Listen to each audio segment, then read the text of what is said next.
मानवी जीवनाचा प्रवास स्मशानभूमीत संपतो. चितेच्या धुराने काळवंडलेल्या स्मशान शेड आणि स्मशानाच्या भिंती आपल्या माणसाला अखेरचा निरोप देण्यासाठी आलेल्या आप्तस्वकीयांच्या दुःखात अधिकच भर टाकत असतात.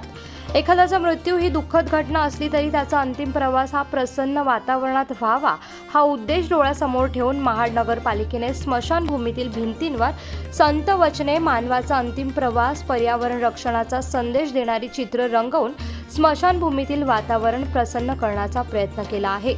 महाड नगर परिषदेच्या या प्रयत्नांना सातारा येथील चित्रकार मोहन जगताप यांनी तेवढीच तोलामोलाची साथ देत स्मशानभूमीतील भिंती आणि प्रवेशद्वार बोलके केले आहे. मोहन जगताप यांनी राज्यभरात शाळा, अंगणवाड्या, बागांच्या संरक्षक भिंती आकर्षक चित्रांनी बोलक्या केल्या आहे. महाबळेश्वर येथे त्यांनी काढलेले गव्याचे चित्र तर एवढे हुबेहूब साकारले आहे की तो खरंच गवा आहे असं समजून गवे त्या चित्राजवळ येऊन उभे राहतात. मोहन जगताप यांनी महाड तालुक्यातील अनेक प्राथमिक शाळा आणि अंगणवाड्यांच्या भिंती चित्रांनी रंगवल्या आहे. महाड शहरातील स्मशानभूमीचा कलात्मक कायापालट करणाऱ्या मोहन जगताप यांचे महाडकर कौतुक करत आहेतच, त्याचबरोबर शहरातील इतर सार्वजनिक वास्तूंच्या भिंतींनाही त्यांच्या माध्यमातून नगरपालिकेने बोलते करावे अशी अपेक्षाही व्यक्त करत आहे.